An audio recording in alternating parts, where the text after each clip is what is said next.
Hello guys, Vic here, and I'm back with Flourish, the new Kickstarter game for 1 to 7 players about creating the most beautiful garden. In this video I'll show you how to play this game, how to set it up, how to play the base rules and all the variants including the solo one, and also the two expansions called Friends and Follies. So let's take a look. So here's the game setup. Right now in front of me for 3 players. I'll tell you first how to set up the game. This is easy peasy, guys. Let's start off with giving each player one scoreboard, set all those numbers here to 0, and then place walls between the players' gardens so that they have their own space on the table. I've set them up like here in front of me, all of those 3 players, so they can go around, right? So from 1 to 7 players up here. You give one each, well, you've got 3 cards with those score helpers and distribute them around the table so that everybody can have one in their reach. Put the pile of 98 cards in easy reach for everybody. I put it here and deal out 6 cards as a starting hand to each player. And that's it. You're ready to create your garden. How easy is this setup? It's easy as 1, 2, 3. Okay. So let's talk about the standard rules. Now, each standard game of Flourish takes up 4 rounds, and in each round you will be placing 3 cards into your garden.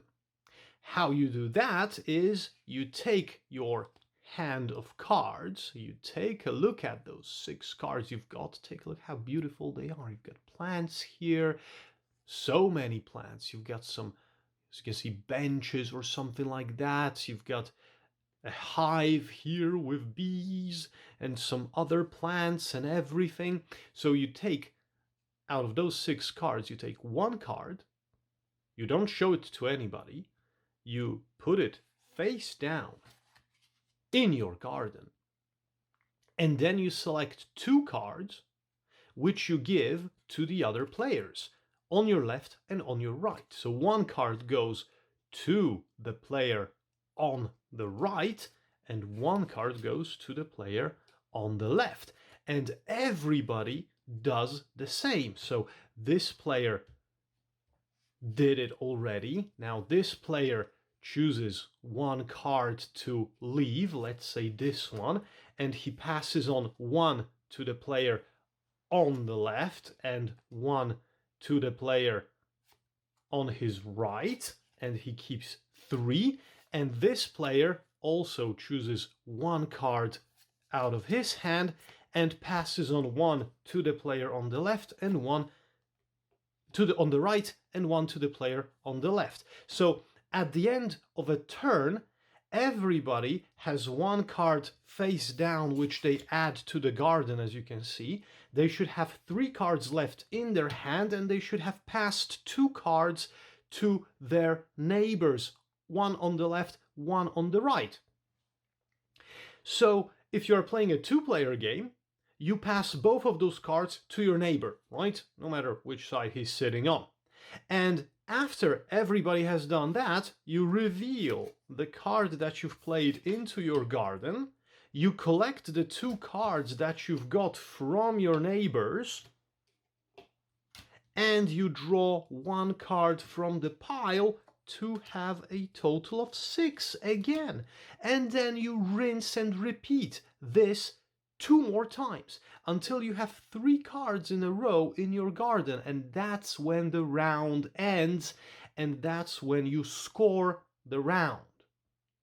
So I will set up a garden made of 3 cards. I will reach the end of the round very quickly, and then I will show you how we score a round. All right?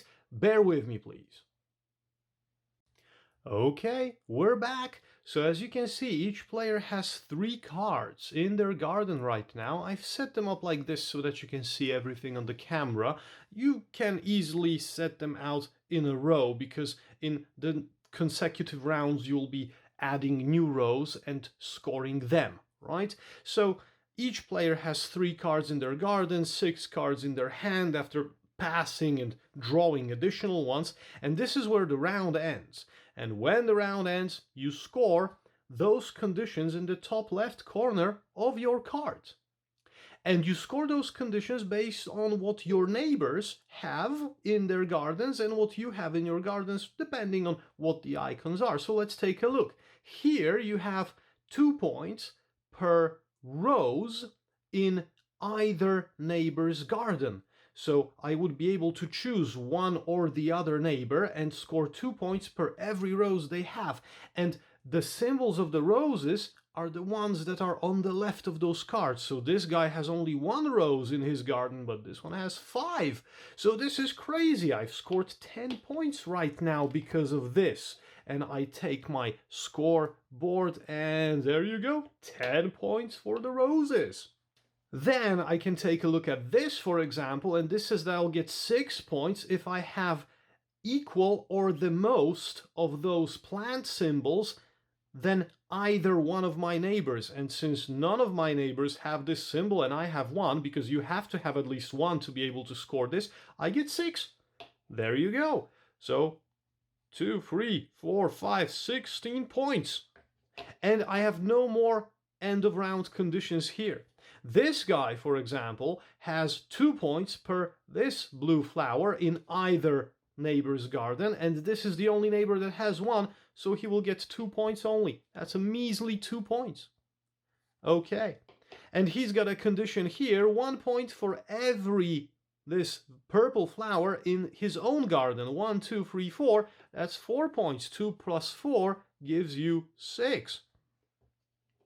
And he has a condition that he gets 6 points in if he has the most or equal roses in either neighbor's garden. So he chooses one. He has less than this guy, but he has more than this one. So he gets 6 points. That ups him to 12.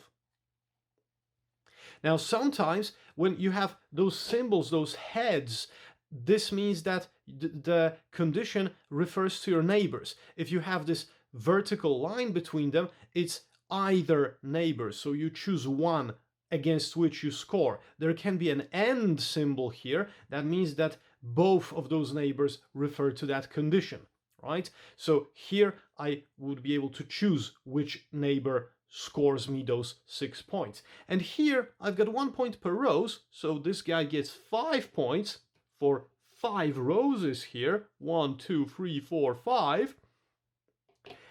And he gets 1 point per blue flower and 1 point per mushroom in either player's neighbor's garden, either one. So he chooses this one because he has one symbol. This guy has nothing to give.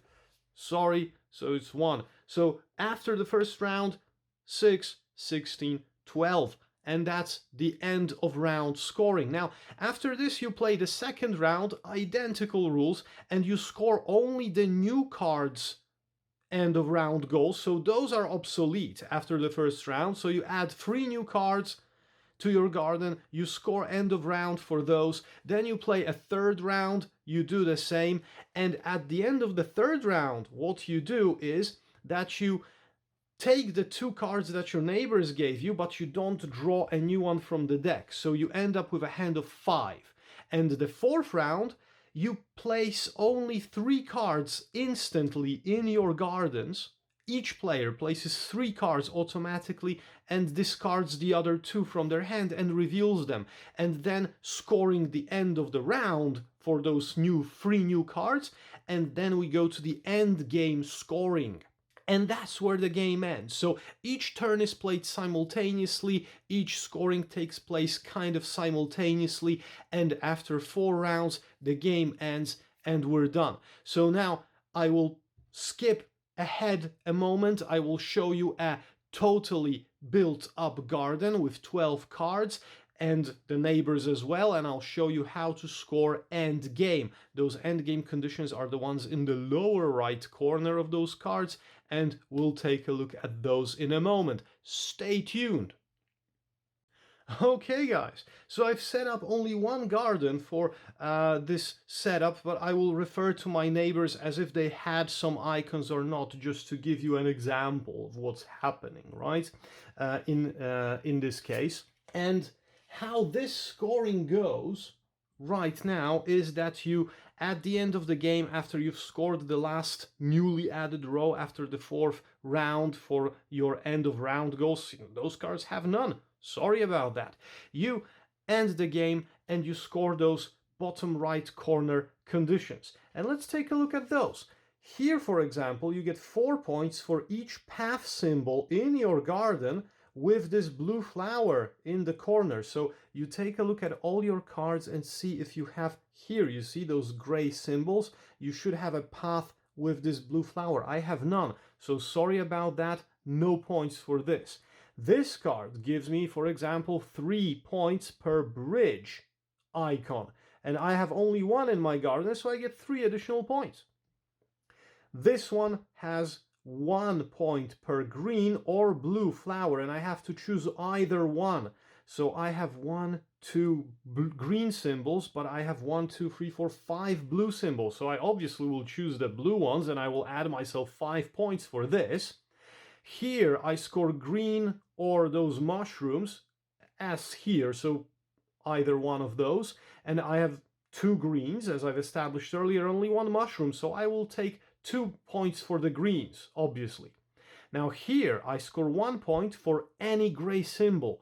So easy, 1, 2, 3, 4, 5, 6, 6 points. There you go. Here I would score 9 points. I'll move it up for you. I would score 9 points if I had the most purple flowers than both of my neighbors. So I would have to have more than the guy on my left and the guy on my right. You know, not cumulatively. I had to have, if he has like 5, I've got more, because I've got 1, 2, 3, oh, no, I've got 4. So I would be screwed, right? I've got 1, 2, 3, 4, 5.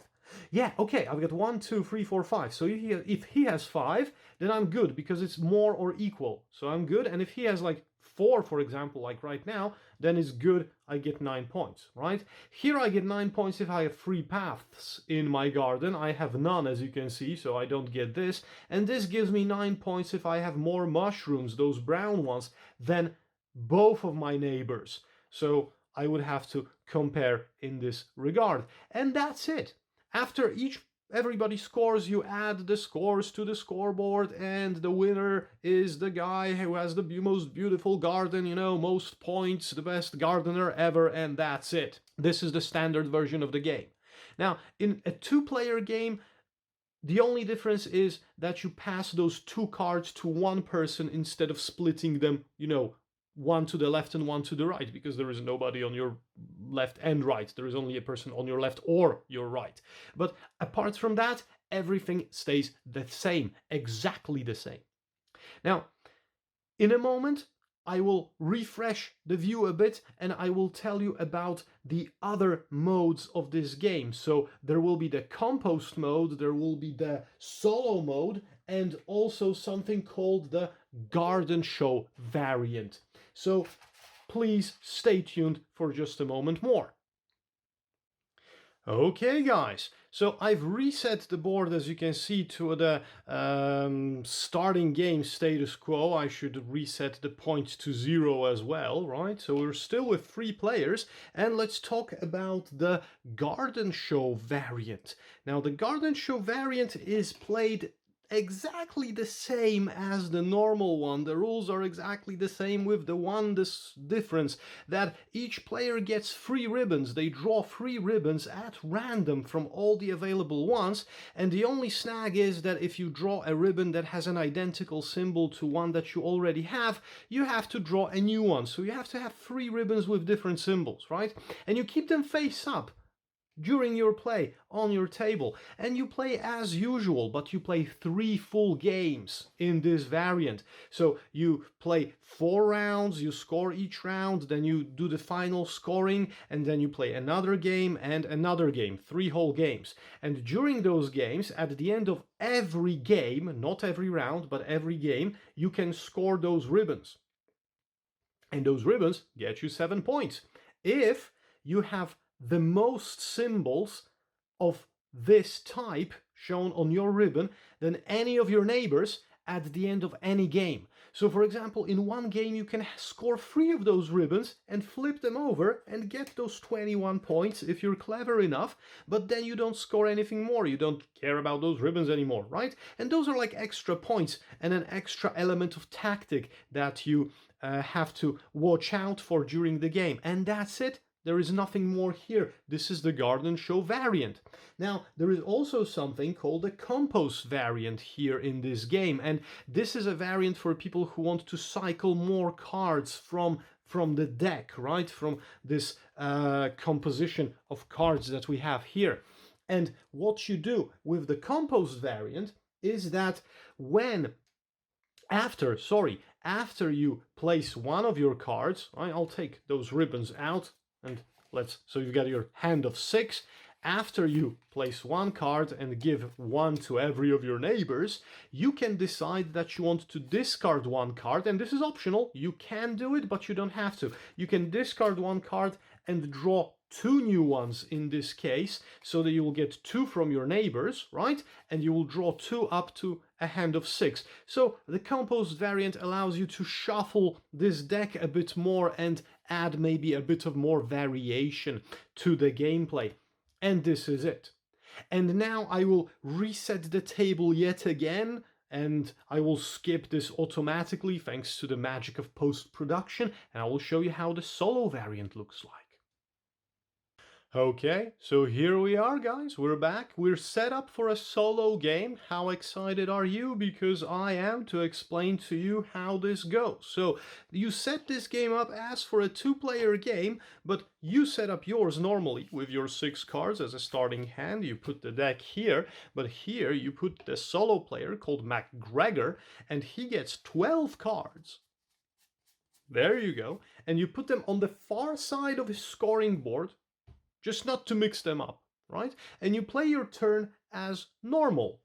You place one of your cards, after looking at them, into your garden, and you pass 2 of them to MacGregor, keeping an eye so that you put them over here, right? And you have 3 cards left. After you pass those 2 cards, MacGregor plays 1 card from the top of his deck into his garden, and he passes 2 cards to you. And you add 1 from the deck to have a total of 1, 2, 3, 4, 5, 6 for the beginning of the new turn, obviously. And what you do with this card, those 2 cards that you've passed to MacGregor, is you put them into his deck and you shuffle them. And MacGregor doesn't take cards from the pile, right? So this is kind of like, mixing up a bit, just like an active player. And on the next round, you add 1 card here, pass 2 to MacGregor. He takes 1 from the top into his garden. You obviously reveal them after the end of the first round, right? And the cycles repeat all the time. And when you score, either rounds after the end of 3 turns, where you have 3 cards in your garden, or at the end of the game, you score against MacGregor when it comes to those scoring conditions with neighbors. After you got the total points of yours and MacGregor's, you should deduct MacGregor's points from yours and check page 6 of the manual of the rulebook to see how well you did, whether you've got the bronze medal or the silver medal or the gold medal. You can use the Compost variant in the solo mode as well.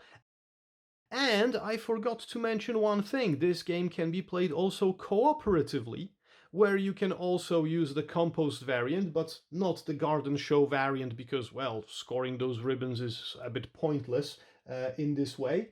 Cooperatively, the game doesn't change at all, but you can openly discuss what cards each player places into their garden, because you will be scoring your cumulative score for the end of the game. And that's it. So if you're satisfied with this explanation, you can take the box that you have at home if you've bought Flourish already, or if not, go to the shop, buy it. It's a cute, tiny, very quick game. You should know how to set it up, how to play it, have fun, enjoy. But if you want to find out how to play the new modes, the additional modes that you have in the Kickstarter Signature Edition, the Friends and the Follies, stay tuned for a little bit longer. And we're back yet again. As you can see, the setup of the table didn't change. McGregor is still here because I'll only show you for now how to play the Friends variant. And for this, you will need those 15 cards that you can find in the signature box with those tiny cute animals that you can find in your garden. You've got frogs, you've got snakes, you've got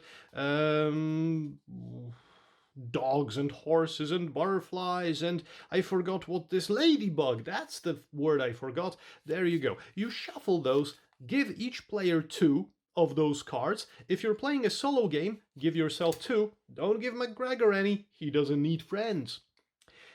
Those 2 cards should be kept secret if you're playing competitively. If you're playing cooperatively, you can flip them over and show them to your neighbors because you're playing, you know, together and you're earning points together, so you will have some tactic, right? And if you're playing secretly or cooperatively, same thing. At the end of the whole game, you score one of those 2 neighbors. If you're playing competitively, you reveal one of those 2 neighbors and score. So for example, 3 per those symbols, those pairs of symbols in this case, or 3 per those pairs of symbols, or 5 points per 3 green symbols, or 5 points per 3 rose symbols, etc, etc. So it's just a new way to score additional points with those friends, and that's it. This is how the Friends add-on looks like. Pretty simple, right? So let's talk about Follies, and Follies is a bit more complicated, but just a bit. Stay tuned for the very, very last time, my friends. Okay, we're back for the last time, and those are the Follies. Those are those 3D buildings that you have in the box of the Signature Edition of the game. And for the setup of the game, you should give each player 1 Folly of each type. You've got 5 of those, and each player gets 1, and they can set them aside their garden. And now, the important changes. Apart from the change in the setup, so dealing those follies out, while you play the game, you have to create this grid of 3 by 3 during your 3 rounds of play. During the last round, you'll be able to add cards anywhere on the outskirts of this grid, right? But during the game, this is round 1, this is round 2, this is round 3. You have to keep it in a grid. Why? Because at the end of each of the first 3 rounds, you'll be able to place any of your unplaced follies on cards in your garden. Because follies will be scoring additional points for you based on the cards they are adjacent to. And because of this, you'll be able also to rearrange the cards that you've played this round. So for example, if you end round 3 with this row and you want to place some additional follies here, you'll be able to rearrange those 3, but not the cards from round 2 or round 1, right? And follies can only be placed on cards that you played during the current round. So if this is the end of round 3, and this is my last line, from round 3, I can place follies only here, and I can rearrange only those cards, right? And follies can be placed only on cards which have at least 1 plant symbol matching the symbol on the folly, and you can't place more follies on the cards than 1, only 1 folly per card. So for example, here in the 3rd round, I wouldn't be able to place any follies because I don't have any plant symbols on the left, right? But in round 2, for example, before this, I would be able to place this one here, for example. I would be able to place this one here.